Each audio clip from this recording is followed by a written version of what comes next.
Let's discuss the economic rights of the woman in Islam.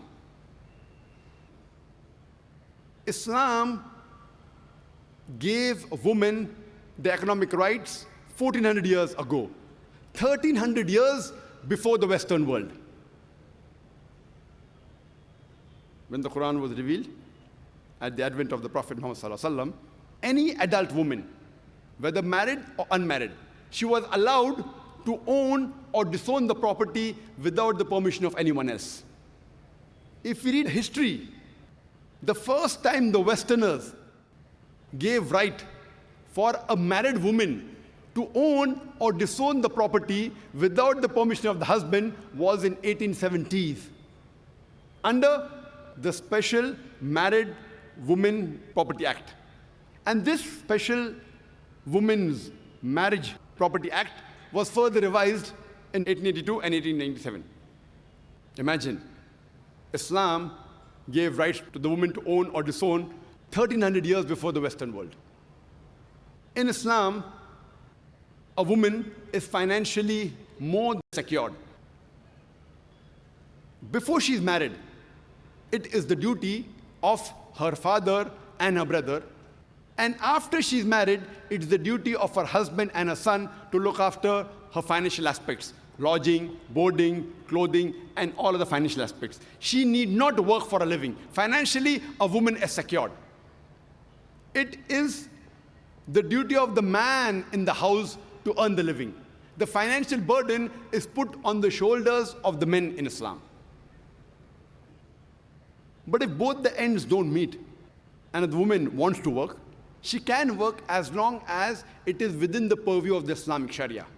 She maintains the hijab, and she follows the Quran and Sahih Hadith, because there's no verse in the Quran which prohibits a woman to work as long as it is not against the Quran and the Sahih Hadith. There are many professions which are prohibited for the woman.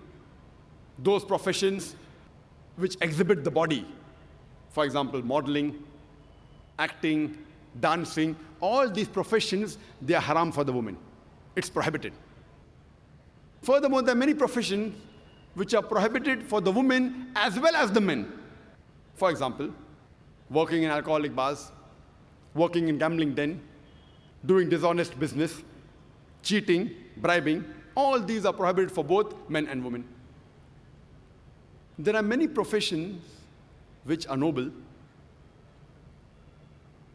and we want the woman to do.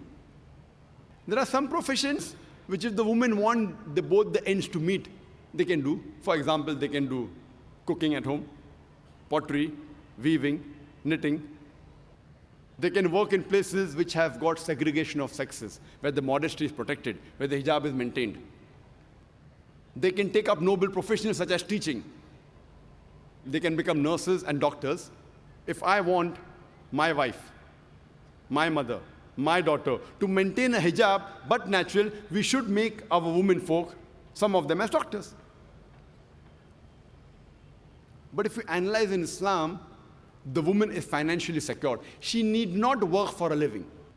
It's the duty of the man to look after the financial burden. Before she's married, as I mentioned, it's the duty of the father and the brother. And after she's married, it's the duty of the husband and the son to look after her lodging, boarding, clothing, and all financial aspects. She need not work.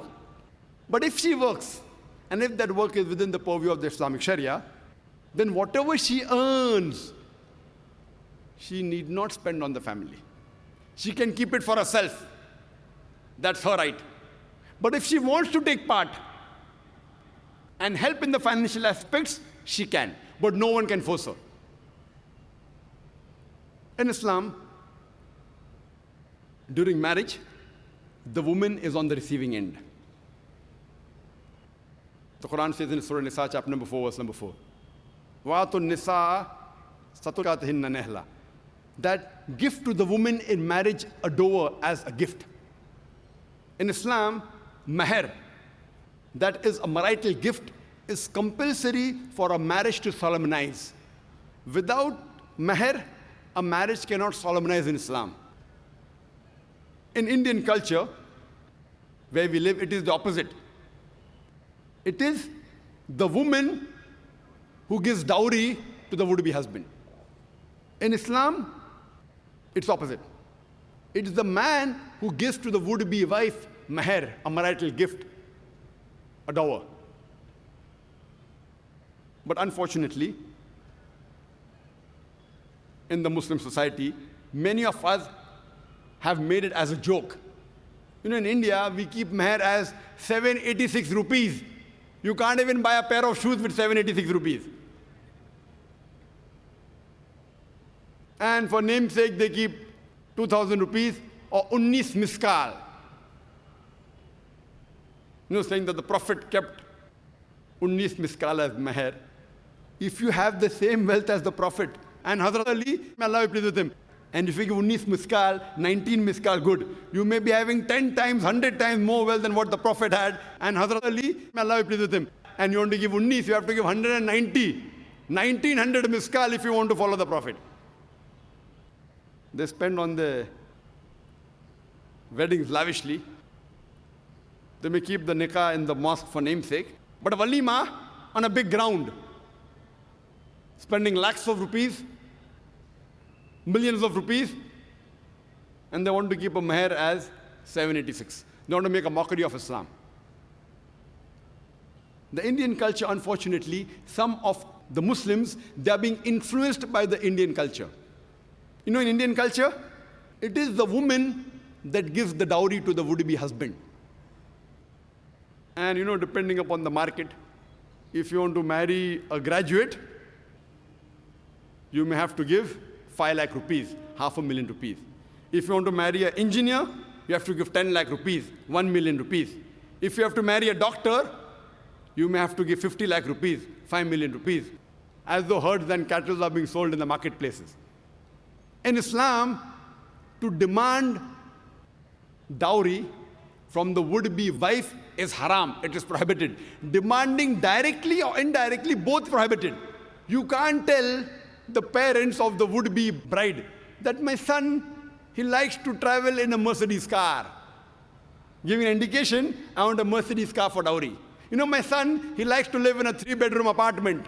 Giving an indication that you want a 3-bedroom apartment for dowry. Demanding dowry directly or indirectly is prohibited in Islam. If willingly, if the parents of the girl, the bride, want to give some gift to the daughter, there's no problem, but you cannot force or cannot ask or request directly or indirectly. It is prohibited in Islam.